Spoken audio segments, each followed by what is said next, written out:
quand je pensais à aller travailler. J'avais les blues du dimanche soir parce que j'étais obligée d'aller travailler le lundi matin. J'aurais fait n'importe quoi là-bas, sauf ce que j'avais à faire. J'aurais lavé tous les bureaux, j'aurais fait du café à tout le monde, j'aurais cherché des croissants, j'aurais fait n'importe quoi, sauf ma tâche principale. J'étais plus capable, j'allais exploser.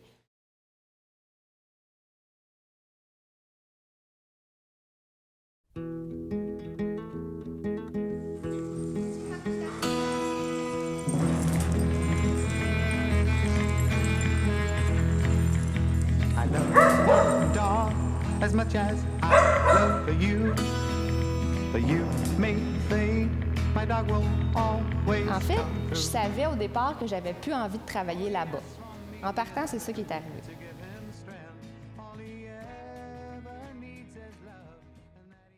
Pendant plusieurs années, j'ai peut-être eu 6-7 postes différents à l'intérieur de la compagnie.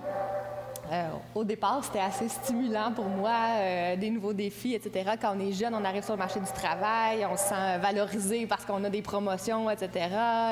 L'espace corporate avec des gens bien habillés et tout, c'est intéressant au départ. Donc, j'ai eu la chance de grandir là-bas puis d'apprendre énormément. Je regrette pas du tout mon expérience. Je suis contente d'avoir fait, mais à un moment donné, je pense que j'en ai eu assez, tout simplement. So I love my dog as much as I love you. But you make me think my dog will always come through. Pour l'anniversaire de 10 ans de ma fille, elle avait eu un chien qui lui avait été promis par mon ex-conjoint. Donc, madame a eu 10 ans à un moment donné et j'ai dû aller chercher un chien à la SPCA parce que je voulais pas un bébé chien. Donc, j'ai dit, je vais prendre un chien adulte. Un chien à la SPCA, on ne sait jamais comment ça vire.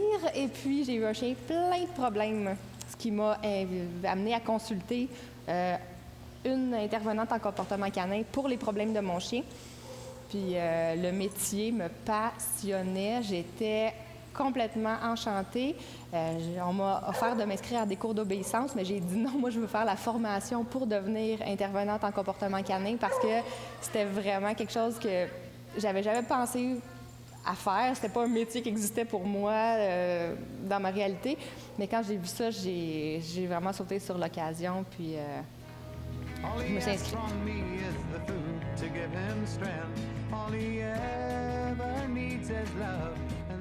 Donc, j'ai eu l'idée d'ouvrir un petit centre au départ. C'était vraiment tout simple, un petit local pour donner des cours, tout simplement.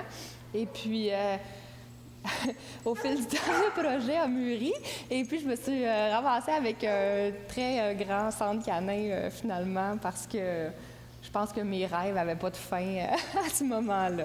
Mais ça m'a quand même pris 1 an avant de laisser mon emploi parce que, je dirais, la pression était pas...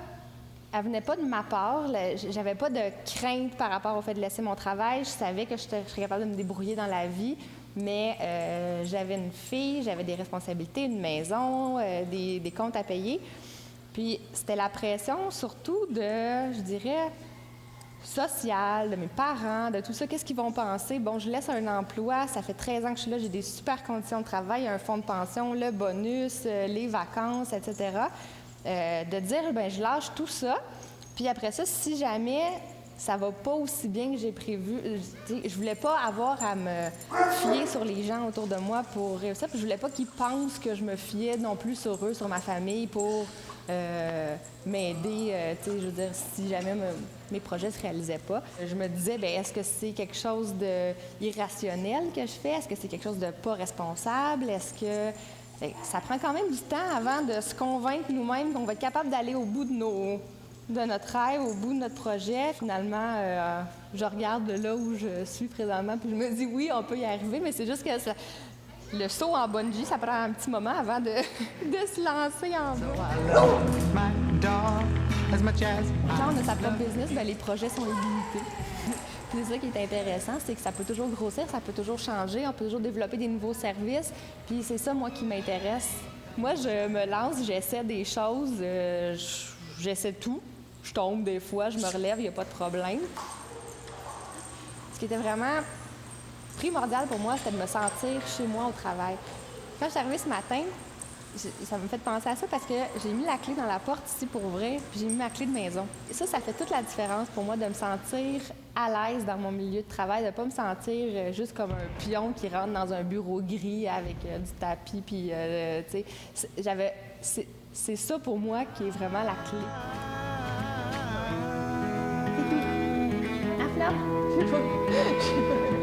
I love my dog, baby.